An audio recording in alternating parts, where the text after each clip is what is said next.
Hey, everybody. Welcome to another episode of Courtside with Beanless Tennis, part of the Tennis Channel Podcast Network. We have with us today sixth-year men's head coach of the Iowa Hawkeyes, Coach Ross Wilson.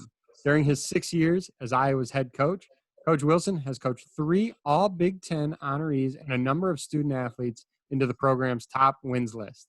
8 of Coach Wilson's student-athletes rank in the top 15 in single-season doubles wins, including 5 that are in the top 15 in career doubles victories.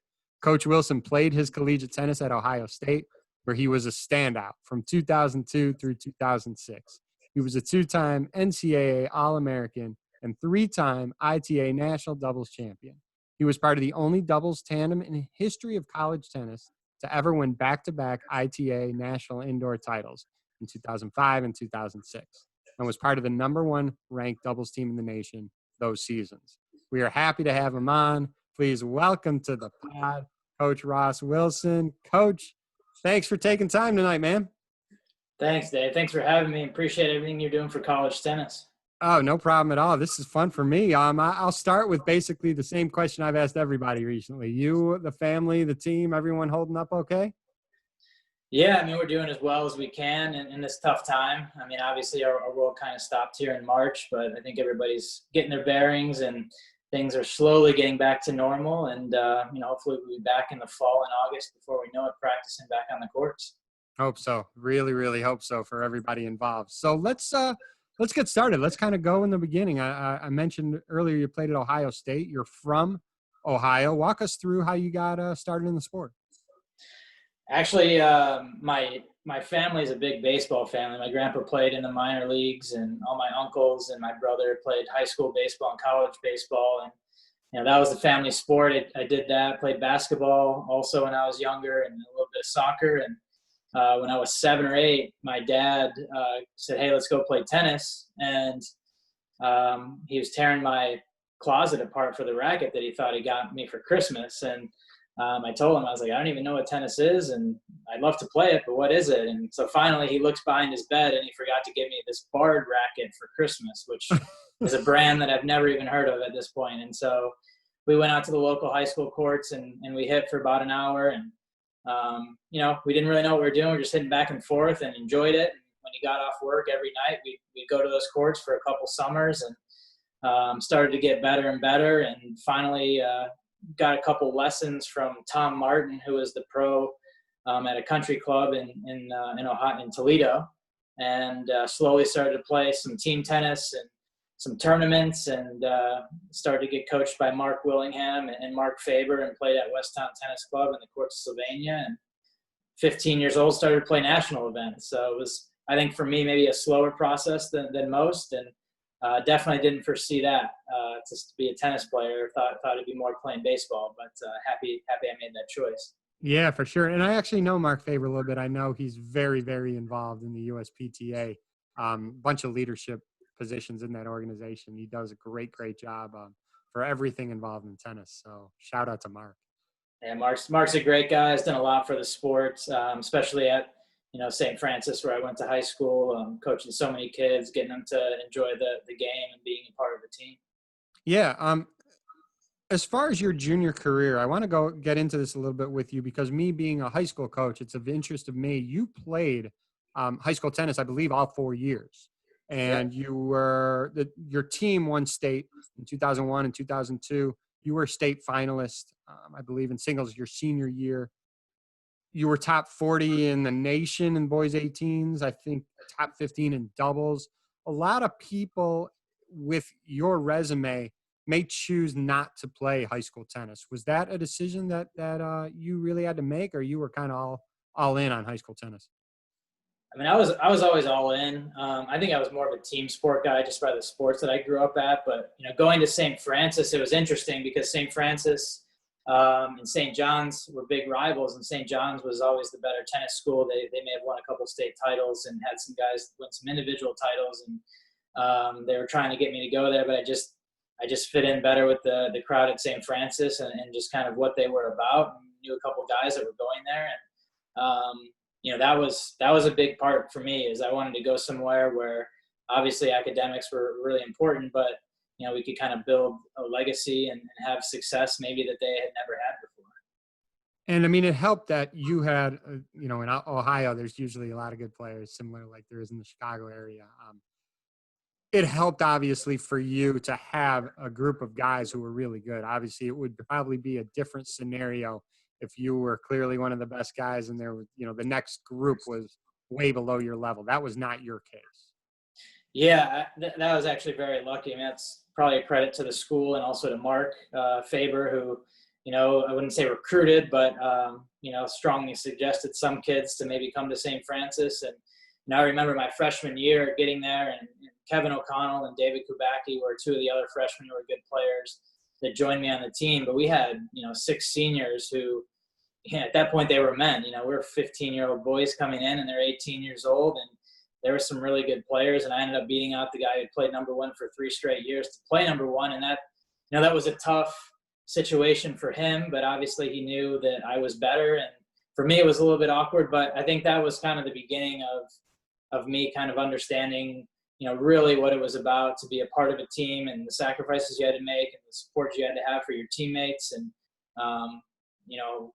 those things I think are really important. You don't learn those all the time in junior tennis because you're traveling around with your mom and dad and coach, and it's all about you. But the high school thing was great for me because it just developed so many of those things I think you have to be on a successful team. Yeah, and I just want to make this clear for kids who listen to this. I mean, you as a college coach do not look at someone playing high school tennis as a negative at all. No, absolutely not. I mean, some of those matches that we played in high school, I mean, those were high pressure. I mean, playing in the state semifinals, playing the state finals. I mean, my freshman year playing in the City League finals, against a senior Jeff Servas and beating him 7-5 in the third, and then having our senior Eric Helm beat their senior to win the whole thing. I mean, that's just as big as some of the matches at Ohio State for me. We had a couple hundred people there, and that was a big moment. So learning how to play in those moments, learning how to play against older kids. When I was a freshman, there was a bunch of guys in the city of Toledo that were seniors and juniors that were, ranked higher than me in the 16s and 18s, and I got a chance to play and beat a lot of those guys, and I think that gave me a lot of confidence, helped develop my game a lot as well. Well, thanks for sharing those. Thanks for sharing your views. I was curious to hear what you thought about the high school tennis scene, so thank you for sharing that. So now you get recruited by quite a few schools, a lot in the Big Ten, just some Ohio State, Michigan State, Iowa, Penn State. There's a few. You ultimately wound up staying at home, going to Ohio State, had an unbelievable career there. Again, 2-time NCAA All-American, 3-time ITA National Doubles Champion. I said some of this stuff in the intro. Phenomenal college career. You actually played with some guys who I've actually had on the pod, including you played for your head coach, Ty Tucker, who we recently had. Yeah. Talk about why Ohio State actually won out and talk about some of your experiences at Ohio State. I mean, Ohio State to me was, I remember 8th grade, 9th grade, thinking, man, that's where I really want to go play college tennis. If I'm fortunate enough to be able to go there and be a part of the team, that's what I want to do. There was a couple guys, Derek DeFalco and Bobby Wellstein, who are from Toledo, who were older guys, played in the clinics when I was, 7th, 8th grade. They were seniors, and I looked up to them. They were really good players. They went to Ohio State, played for Ty. And then I'd always noticed when Ty was around the tournaments recruiting me. I remember there was a tournament actually at Ron Schaub's club in Lakewood, in Lakewood, Ohio, and I played BJ Monroe, and he played at Ohio State, and I was in high school at the time. For me, it was a big match. I wanted to win, and I think I may have been up like 7-2 or 7-3, and I shanked a ball, and I almost hit Ty in the head, and just couldn't play from there on out because I was thinking, oh man, I almost hit the head coach in the head. It's the place I want to go. I'm trying to be this player, and Ohio State was always meant a lot to me. Recruiting trip. I just remember watching practice with 4 or 5 of the guys out there, and Ty's running them through drills, and he had a lot of energy. It was competitive. I just wanted to get out there, and I wanted to play. I mean, I told my parents, I've never been more excited to go and play tennis when I get home than I was then. And so Ty had the program going at the time. I think they were 17 or 15 in the country. They had won a Big Ten title. and just had a vision, and I think the energy and his vision were pretty infectious to me, and he was just a relentless recruiter. I knew I was going to be a part of something special there, and he was going to work me hard, and that's really what I was looking for.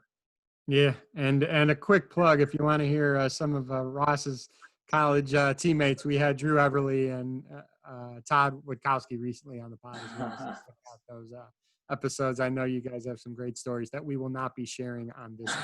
It's for another time. That could be a couple podcasts. So now we go into your transition into coaching. You're done with your college career. You played on the pro tour for a little bit. I found this interesting, and we were talking a little bit offline. You did not get into college coaching right away. You actually coached a female player, top 100 player, Canadian Sharon Fitchman. How did that all get started? And talk about that experience, because that's something that, I would say not every college coach has done something like that. It was a great opportunity for me. It kind of came out of the blue. I was working with some juniors in Columbus, working at Elysium Tennis for Brian Heil, learning a lot there, just kind of how to teach the game and traveling to tournaments, things like that. And then Matt Baccarani, who had played at Ball State, we played some money tournaments together up in Canada, was coaching Sharon, and he took a job at a club, and I had met her a couple of years back, and we just kind of stayed in touch, and she asked if I'd come out to a couple tournaments in Europe. And so I did that, and she had some success, and just kind of continued throughout the next year or so doing that. But it was a really good experience. I mean, to see that level of tennis, to see the commitment that those women have, and some of the mixed events with men and women. Remember in Portugal, being in the player lounge, getting to watch Faber do an interview. And, it's the only time he's going to be in Lisbon, Portugal the whole year. And he spent about 3 hours with the person interviewing. I thought that was just unbelievable. Those little things that people don't see.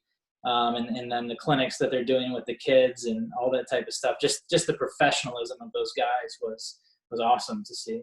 What an experience. And to see the game and learn the game on a global scale too is pretty awesome. That's a great experience for you. So you do that for a little bit, then you get into college coaching. How did that all start, and where did you get started at? I was still working at the club, and, I wanted to do something. The competitiveness wasn't there. I knew there was something in me that, I need more. I need to be involved more in the results. I want to build something. I want to, there's something. And so Kenyon College, the opportunity at Kenyon College came open in Gambier, Ohio, which is about 45 minutes north of Columbus. And John Cox was the assistant there. He had just gotten a head coaching job and called me on a Sunday night and said, "Hey, this job, you should look at this. Scott Tilke, the head coach, is really interested. He's a great guy." And so literally the next day on Monday, I drove up, spent the whole day on campus, talked to Scott a lot, and ended up accepting the job. I remember Dave Schilling, who was our volunteer at Ohio State at the time. I was actually living with him in his basement. He'll actually get a good kick out of that one. But he had been the head coach at Kenyon at one point, and he said, "If you don't take this job, you're never going to get into college coaching. This is the best opportunity. They have a great indoor facility, great outdoor. You can win. Scott's a great guy." And so I just jumped in, started in January, and learned a lot in recruiting. It was definitely a different animal being in Division III, where it was a little more academic driven than I was used to as a player at Ohio State, and time management and things like that. But it was definitely a good learning experience, and guys on the team were awesome. Scott had done such a good job of building a championship culture, and I was just trying to get in there and fit in and help out any way that I could. And we had a pretty young team.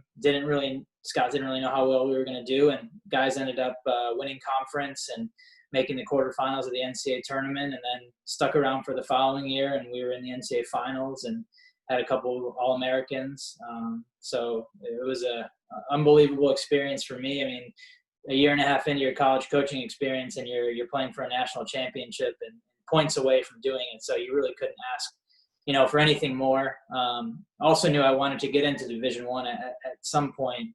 And, Brett Macy offered me the job at the University of San Diego after that second season at Kenyon. And Ryan Keckley, who was one of my friends from junior tennis and college tennis, was his assistant, said, "Hey, this is a great opportunity." And flew out to San Diego, met with Mace, and got along really well with him. And program was very good. He obviously had won a national title at USC, so I was really fortunate to be able to spend a year out there with him. Yeah, for sure. A lot worse places you could be than out in San Diego. It was great. I mean, it was paradise out there, but let me tell you, it was expensive. I'm sure. I'm sure. So let's kind of bring you back to where you are now. There's an opportunity that comes at the University of Iowa as the assistant. Now, your head coach at the time had been there for over 30 years. How did that opportunity open up? And when you looked at interviewing, did you also think to yourself, the head coach has been here for over 30 years. There may be an opportunity here when he chooses to retire or whatever the situation is. You may be able to slide in there depending on certain circumstances. I personally, I thought that was a risk, but I thought if I did take the position at Iowa, it was a risk that was worth taking. And I got a lot of advice from some of my colleagues, and they were like, don't take that job. That's you don't want to do that. You're at San Diego. It's a great place. You guys are winning. Brett's doing, such a great job, and he was, and I loved it there. And I actually wasn't really that interested initially. And, Ty Tucker had called me and, twice and said, this is a job you need to look at. And the second call, I had called Coach Houghton, who he'd recruited me, and we'd stayed in touch for years. He had offered the job to someone else, and then ended up calling me back 2 days later and talked about for 2 hours, and ended up offering me it. And I took it, and but was under the assumption that he was going to be there for 3 to 5 years. And so I thought that would be an opportunity for us to really improve the program and recruiting and scheduling and every aspect, get to know a lot of the people in administration and academic services and things like that, and then possibly be able to be the head coach. But lo and behold, he leaves less than a year after I start. And I was fortunate enough. I know he put in a lot of work to get me to be the interim for that season, and fortunately had, really, really good season that year.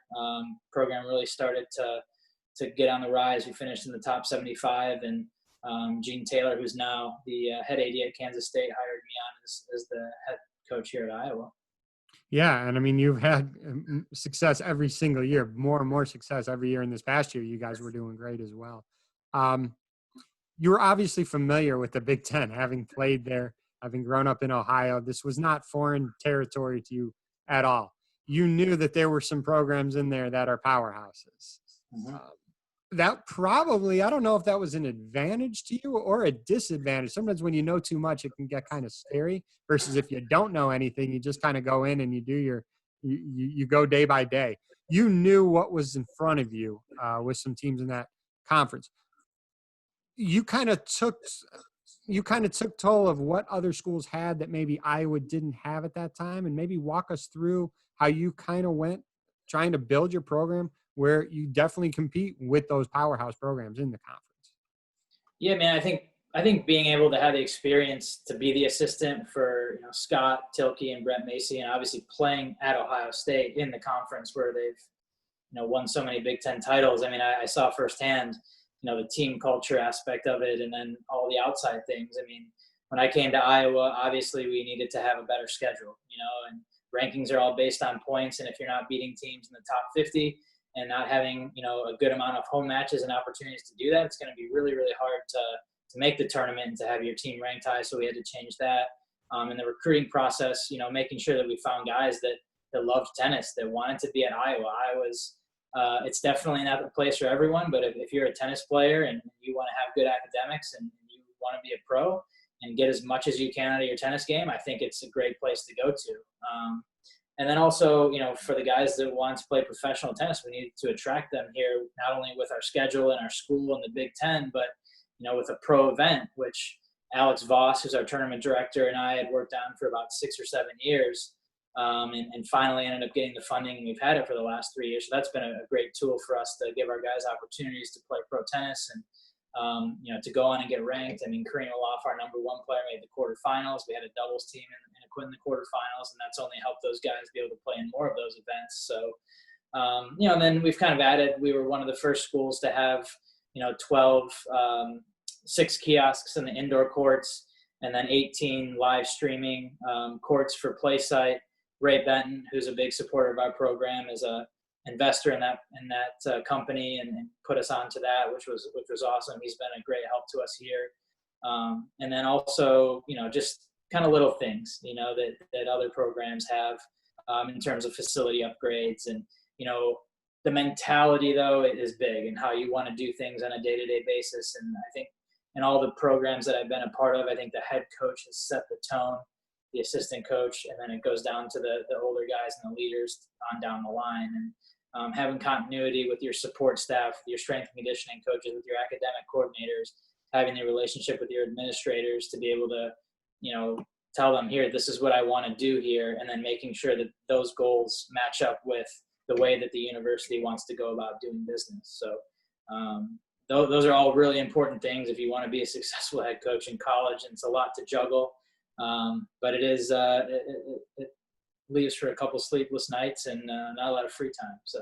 Yeah, but also one major benefit that you have is you played for obviously a great coach, and you've coached and learned from great coaches as well. So I know you've in the coaching profession, everybody steals from everybody, but you could steal from some of the best, and obviously you put your own spin on things, and it's helpful to have that foundation, I'm sure. And you're doing a great job. Like I said, every year you're accomplishing more and more things with your squad. So I don't want to take up any more of your time. I know you got a million things to do, even though we're kind of still holed up a little bit, but I know you got a lot of things to do behind the scenes.